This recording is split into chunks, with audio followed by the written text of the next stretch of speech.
Hello viewers, कैसे हैं आप सब लोग। स्वागत है आपका मेरे YouTube channel study with doctor Pawan Oberoi पर। मैं doctor Pawan Oberoi, head of department faculty of commerce, Bhagwati college Meerut. Viewers, आज इस वीडियो में मैं आपसे डिस्कस कर रहा हूँ। देखिए, दो तरीके से वीडियो मैं अपलोड करूँगा। एक तो ये मैं अपलोड करूँगा सीसीएस यूनिवर्सिटी मेरठ के हिसाब से। तो यहाँ पर बीकॉम थर्ड ईयर में कॉर्पोरेट अकाउंटिंग का जो आपका एग्ज़ाम होता है, तो मैं उसकी जो है यूनिट फर्स्ट इसमें डिस्कस कर रहा हूँ। ये है issue forfeiture, reissue and buyback of shares, है ना, और issue and redemption of preference shares. तो इसमें मैंने देखिए आंसर नहीं लगाए हैं। वो आंसर इसलिए नहीं लगाए क्योंकि ये एक तरीके से रिवाइज क्वेश्चन है और बच्चे चाहते हैं कि जब रिवाइज क्वेश्चन होए तो तब जो है आंसर ना लगाए जाएँ। तो एक वीडियो आपने जो है मेरी बहुत पसंद करी है, जो इस समय चल रही है कॉर्पोरेट अकाउंटिंग की पार्ट फर्स्ट। तो 3000 से ज़्यादा व्यूज़ जो हैं वो पिछले कुछ दिनों में मिल चुके हैं उस वीडियो पर। तो मैं धन्यवाद देना चाहूँगा आप सभी स्टूडेंट का और आप सभी व्यूवर्स का भी, टीचर्स का भी।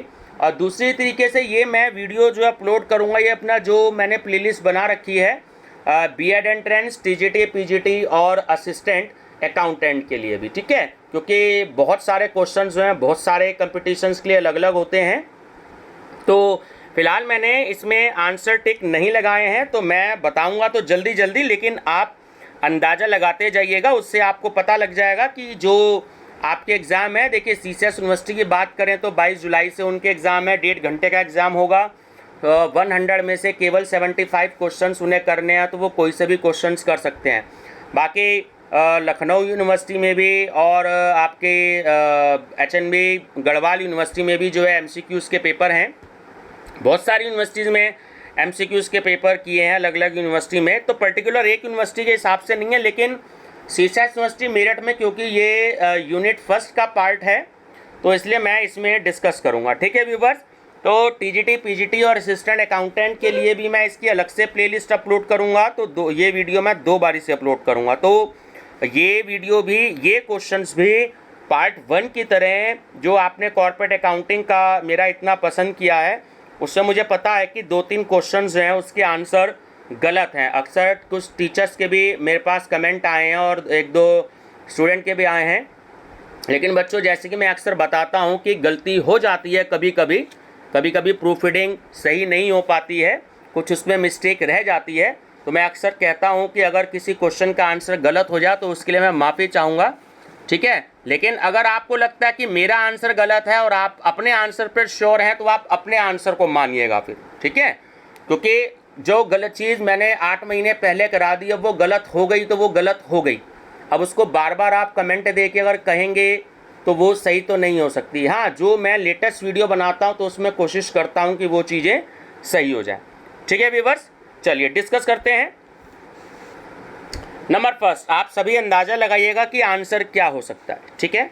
चलिए, नंबर फर्स्ट है कि संयुक्त पूंजी कंपनी है तो वो एक वैधानिक कृत्रिम व्यक्ति है, ठीक है। सेकंड, समता अंशधारी होते हैं। अब देखिए, यहाँ पर ये क्वेश्चन कई बार ही आया है, समता अंशधारी होते हैं। एक्चुअली ये क्वेश्चन जो है कई बार दे रखा है, कंपनी के स्वामी, ठीक है, बहुत बार ये क्वेश्चन आया है। अंशधारी प्राप्त करते हैं, तो आप सभी जानते हैं कि लाभांश प्राप्त करते हैं। अंश आवंटन खाता, जो शेयर अलॉटमेंट अकाउंट है, तो वो एक व्यक्तिगत खाता होता है, पर्सनल अकाउंट होता है। अंशों का अधिमूल्यन पर निर्गमन है, ठीक है। चलिए, तो वो होता है एक पूंजीगत प्राप्ति। अंशों का छूट पर निर्गमन है, ठीक है, तो वो होता है पूंजीगत हानि। जब अंशों की जब्ती यानी कि फॉरफिटेड किया जाता है, तो अंश पूंजी खाता नाम किया जाता है। किससे? याचित रकम से, ठीक है। अदत्त याचनाएं, देखिए अदत्त याचनाएं जो हैं वो पूंजी में से घटाई जाती हैं। मैं थोड़ा सा आंसर इसलिए थोड़ा सा फास्ट बता रहा हूँ, बहुत ज़्यादा टाइम नहीं ले रहा हूँ। एक्चुअली वो इसलिए कर रहा हूँ क्योंकि क्वेश्चन ज़्यादा हैं और मेरे को जो है ये एक ही वीडियो में कंप्लीट करने हैं। अगर वीडियो आधे घंटे से ज़्यादा बड़ी हो जाती है तो फिर कुछ बच्चे कहते हैं सर वीडियो जो है वो बहुत ज़्यादा बड़ी हो गई है ना। तो इसलिए आप क्वेश्चन पढ़ते जाएं और मेरे साथ साथ अपना आंसर टैली करते जाएं, ठीक है। चलिए नेक्स्ट है क्वेश्चन नंबर 9। जब किए गए अंशों के पुनर्निर्गमन पर दी गई छूट को डेबिट किया जाता है, वो होता है अंश अपहरण खाता, ठीक है, शेयर फॉरफिटेड अकाउंट। जब अंश खाते का शेष उनके पुनः जारी होने के बाद हस्तांतरित कर दिया जाता है तो वो संचित पूंजी में कर दिया जाता है। नाम मात्र पूंजी है, तो देखिए इसमें ऑप्शन सी सही है कि अंश पूंजी की अधिकतम राशि जिसे कि कंपनी निर्गमित करने हेतु अधिकृत है। तो जो तालिका आ है, मतलब जो टेबल ए होती है, उसके अनुसार बकाया याचना पर ब्याज की दर प्रभावित है, तो वो है आपकी 5%। नेक्स्ट है 13। संचालकों द्वारा वास्तविक रूप से मांगे जाने के पूर्व अंशधारियों से अग्रिम के रूप में प्राप्त राशि। तो ऑप्शन भी सही है कि अग्रिम याचना खाता में क्रेडिट किया जाता है, ठीक है। अंशों को जब्त किया जा सकता है तो याचना राशि का भुगतान नहीं देने पर। अंश जब्ती खाता के शेष को आर्थिक चिट्ठा के मद के अंतर्गत दिखाया जाता है, वो होता है अंश पूंजी खाता, ऑप्शन सी।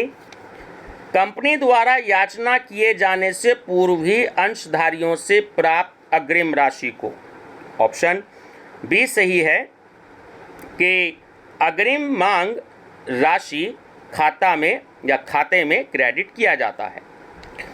जब्त अंशों को पुनर्निर्गमन के बाद अंश जब्त खाता के शेष को हस्तांतरित किया जाता है, ट्रांसफर किया जाता है, तो ऑप्शन बी सही है पूंजी संचय खाता में।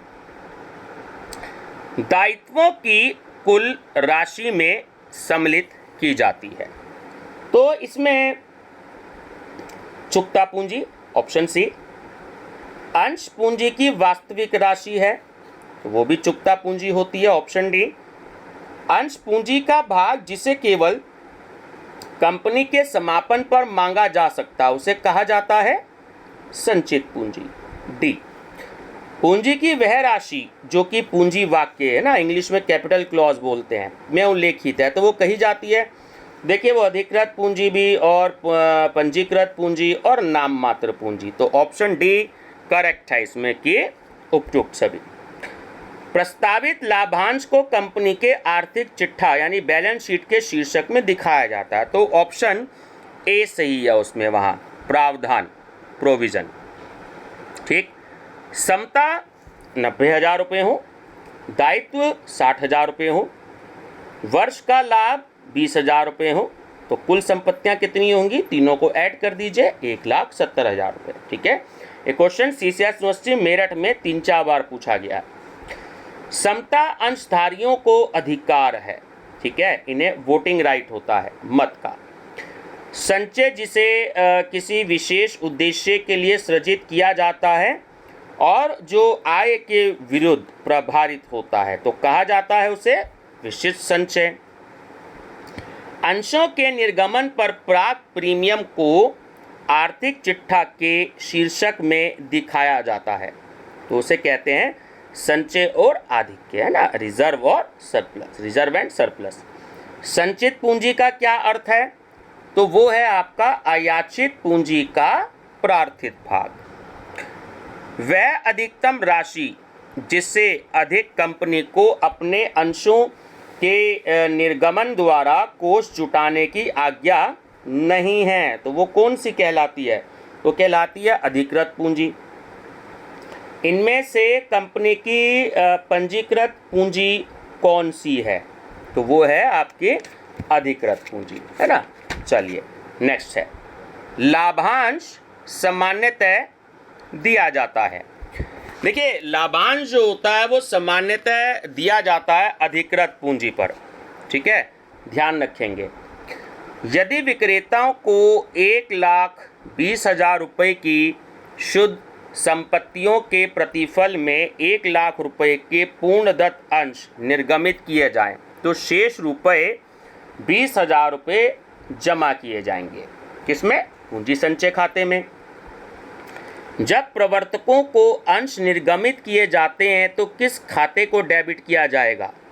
खियाती खाता, गुडविल अकाउंट। 10,000 समता अंश प्रत्येक 10 रुपये के जनता को 2 रुपये प्रति अंश प्रीमियम पर जारी किए गए तो 12,000 अंशों के लिए आवेदन पत्र प्राप्त हुए। प्रतिभूति प्रीमियम खाते की राशि होगी तो वो होगी 20,000 रुपये। ए लिमिटेड ने 1,80,000 में एक मशीन खरीदी जिसका भुगतान वह 100 रुपये वाले अंशों के द्वारा 10% की कटौती यानी कि डिस्काउंट पर कर रहा है तो वह प्रतिफल के रूप में कितने अंश देगा? 2,000 अंश। अधिकार अंश निर्गमित किए जाते हैं। ठीक है, तो इसमें आपका ऑप्शन नंबर सी ठीक है कि विद्यमान अंशधारियों को। एक कंपनी 2 लाख रुपए की पूंजी से निबंधित होती है जो 10 रुपये वाले 20,000 अंशों में विभाजित है। इनमें से 19,990 अंश अशोक द्वारा धारित हैं और 10 अंश संजय द्वारा धारित हैं। तो अधिनियम की दृष्टि में यह है, तो यह एक निजी कंपनी। निम्नलिखित में से किसे प्रदत्त पूंजी ज्ञात करने के लिए घटाया जाना चाहिए? बकाया मांग को। अंशों के निर्गमन पर अधिलाभ का उपयोग किया जा सकता है तो वो बोनस अंशों के निर्गमन के लिए। ठीक है, यदि 100 रुपये वाला समता अंश 120 रुपये पर निर्गमित किया जाता है तो इसे क्या कहा जाता है? तो इसे अधिमूल्य पर निर्गमन यानी कि प्रीमियम पर। ठीक है, चलिए अगर सेम रेट हो तो आपका हो गया फेस वैल्यू या एट पार। ज़्यादा हो जाए तो प्रीमियम पर, कम हो जाए तो डिस्काउंट पर। ठीक है, चलिए ए लिमिटेड ने एच लिमिटेड से 15 लाख रुपए की संपत्तियां 100 रुपये वाले प्रत्येक वाले 25% क्रय ब्याजी यानी कि प्रीमियम है ना, क्रय ब्याजी थोड़ा अजीब सा वर्ड है तो हम प्रीमियम वर्ड ही यूज़ कर लेते हैं। तो प्रीमियम के निर्गमन द्वारा खरीदी क्रय प्रतिफल को पूरा करने हेतु अंशों की संख्या होगी, वो होगी 12,000 अंश। जे लिमिटेड ने एच लिमिटेड से 75,000 रुपये की संपत्तियां 10 रुपये वाले अंश 5 रुपये के प्रीमियम के निर्गमन द्वारा खरीदी। क्रय प्रतिफल को पूरा करने के लिए जे लिमिटेड के द्वारा निर्गमित अंशों की संख्या है तो वो है 5,000 अंश। ठीक है, option number D. X limited ने ए के चालू व्यवसाय को 60,000 रुपये में ले लिया। रोकड़ के बदले कंपनी ने क्रय प्रतिफल का पूर्ण भुगतान 10 रुपये प्रत्येक वाले 20% प्रीमियम पर समता अंशों के निर्गमन के द्वारा किया। निर्गमित अंशों की संख्या निकालिए तो वो होगी ऑप्शन सी 5,000। अंशों के निर्गमन के पूर्व किस विवरण को निर्गमित किया जाता है? प्रविवरण को, प्रोस्पेक्टस को। ए लिमिटेड ने बी लिमिटेड से 11,25,000 रुपये की संपत्तियां 25% प्रीमियम पर 100 रुपये वाले समता अंशों के निर्गमन द्वारा अर्जित की। क्रय प्रतिफल में ए लिमिटेड द्वारा निर्गमित अंशों की संख्या क्या है? तो वो होगी आपकी 9,000 अंश। ठीक है, कंपनी की चुकता पूंजी को निकालने के लिए अंश पूंजी में से किसे घटाना चाहिए? बकाया याचना को। सामान्यतः लाभांश दिया जाता है चुकता पूंजी पर। ठीक है, प्रति अंश आवेदन की राशि प्रति अंश के निर्गमन मूल्य की न्यूनतम होनी चाहिए 25%। अंशों के प्रीमियम की अधिकतम सीमा है तो देखिए अंशों के प्रीमियम की अधिकतम सीमा कोई नहीं होती है ना, तो सही आंसर है ऑप्शन डी, कोई सीमा नहीं है। एक नई कंपनी अपने अंशों का निर्गमन नहीं कर सकती है कटौती पर, डिस्काउंट पर। कंपनी का वैधानिक स्तर है तो देखिए वो होता है कृत्रिम व्यक्ति। ठीक, कंपनी अपनी पूंजी प्राप्त करती है अंशों का निर्गमन करके। अधिमान अंशधारी हैं, तो देखिए अधिमान जो अंशधारी होते हैं प्रेफरेंस शेयर होल्डर, तो ये होते हैं पूंजी व लाभांश भुगतान का पूर्वाधिकार रखने वाले। संचयी अधिमान अंश है, तो ये होता है अदत्त लाभांश संचित होता है। ठीक है, अवशिष्ट भागी अधिमान अंश है, तो वो है सी, शेष लाभों में हिस्सा बांटने का अधिकार होता है। ठीक है, शोधनीय अधिमान अंश है, ये क्वेश्चन भी टीजीटी पीजीटी में कई बार आया हुआ है और बीकॉम में भी सीसीएस यूनिवर्सिटी में। तो ये ऑप्शन ए सही है कि कंपनी के जीवन काल में भुगतान योग्य। कंपनी के सदस्यों का दायित्व होता है, तो ये सीमित होता है। निजी कंपनी के अधिकतम सदस्य संख्या होती है, तो वो होती है 50। सार्वजनिक कंपनी की न्यूनतम व अधिकतम संख्या होती है। देखिए सार्वजनिक कंपनी की न्यूनतम संख्या होती है 7 और अधिकतम संख्या होती है असीमित, है ना, ध्यान रखिएगा। आवेदन राशि अंशों के अंकित मूल्य से कम नहीं होनी चाहिए, तो 5% से कम नहीं होनी चाहिए, ध्यान रखेंगे। बकाया मांग और अग्रिम मांग पर क्रमशः ब्याज की दर होगी। देखिए बकाया मांग पर तो होगी 5% और अग्रिम मांग पर होगी 6%। ठीक है, मांग राशि, चलिए थोड़ा सा माफी चाहूँगा, एक्चुअली पीडीएफ फाइल बनते समय ये कभी कभी थोड़ी सी टेक्निकल प्रॉब्लम आ जाती है। चलिए नेक्स्ट है कि मांग राशि अंशों के अंकित मूल्य के निम्न सीमा के बराबर होनी चाहिए, है ना, तो वो होनी चाहिए आपकी 25%। सेबी की स्थापना कब हुई, ये तो क्वेश्चन देखिए बहुत कंपटीशन में आया है, तो ये हुई 1988 में। ठीक है, अब कुछ जनरल एंट्री क्वेश्चन है। एक्स लिमिटेड ने 10 रुपये वाले 1000 अंश 11 रुपये प्रति अंश की दर से निर्गमित किए। संपूर्ण राशि एक मुश्त प्राप्त हो गई। इंग्लिश में हम इसे कहते हैं लंप सम, LUMPSUM। ठीक है, लंप सम। तो प्रविष्टि होगी यानी जनरल एंट्री होगी, तो ये होगी option B, bank account debit 11,000, to equity share capital account 10,000 और टू सिक्योरिटीज प्रीमियम अकाउंट 1,000। ठीक है, नेक्स्ट है 64। ए लिमिटेड ने 50 रुपये वाले 1000 अंश 10% बट्टे यानी कि डिस्काउंट पर जनता को प्रस्तावित किए। जनता ने सभी अंश ले लिए, तो जनरल प्रविष्टि होगी, तो देखिए वो होगी bank account debit 45,000, discount on issue of shares account debit 5,000, to share capital account 50,000। Mohan ने एक्स लिमिटेड से 500 अंश खरीदे। उसने आवंटन के साथ ही प्रथम मांग की राशि 250 रुपये प्रति अंश चुका दी। प्रथम मांग आवंटन यानी अलॉटमेंट के 2 माह बाद देय होगी, तो ब्याज की प्रविष्टि होगी, तो क्या जनरल एंट्री होगी, तो होगी interest on calls in advance account debit to bank account. ठीक है, तो वो होगा 12 रुपये 50 पैसे डेबिट साइड में और क्रेडिट साइड में। कंपनी को प्राप्त 1,000 रुपये अग्रिम का समायोजन प्रथम मांग में करने की प्रविष्टि होगी। ठीक है, तो इसमें भी होगी आपकी ऑप्शन नंबर बी कि calls in advance account debit 1,000 to share first call account, है ना, क्योंकि आपकी फर्स्ट कॉल है, तो आपका जो है ऑप्शन नंबर बी जो है वो बिल्कुल ठीक होगा। चलिए नेक्स्ट है कंपनी द्वारा प्रस्तावित 2000 अंश प्रति 10 रुपये के क्रय हेतु 2500 आवेदन पत्र प्राप्त हुए। यथानुपात आवंटन किया गया यानी अलॉटमेंट किया गया, तो आवेदन पर उस आवंटन, ये बंटन लिखा है एक्चुअली आवंटन है पूरा वर्ड, पर 3 रुपये दे था, तो आवंटन राशि प्राप्त करने की प्रविष्टि जनरल एंट्री क्या होगी, तो ऑप्शन नंबर बी सही है, bank account debit 4,500, share application account debit 1,500 और 2 शेयर अलॉटमेंट अकाउंट, है ना, वो हो गए 6,000 रुपये।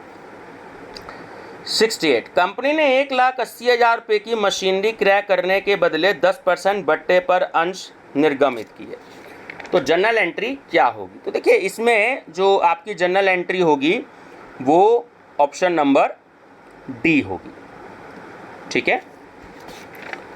चलिए, तो ऑप्शन नंबर डी इसमें एंट्री होगी आपकी कि vendor account debit, discount on issue of shares account debit 20,000 और ऊपर 1,80,000, है ना, और 2 शेयर कैपिटल अकाउंट, ठीक है व्यूवर्स।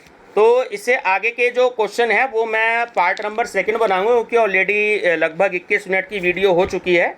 अभी भी इसमें क्वेश्चन है तो ये काफ़ी ज़्यादा वीडियो हो जाएगी। अभी इसमें 110 क्वेश्चन और है ना, तो हम इसको जो है अगले पार्ट में डिस्कस करेंगे, ठीक है व्यूवर्स। तो वीडियो पसंद आए तो लाइक शेयर सब्सक्राइब जरूर कर लीजिएगा। Thank you.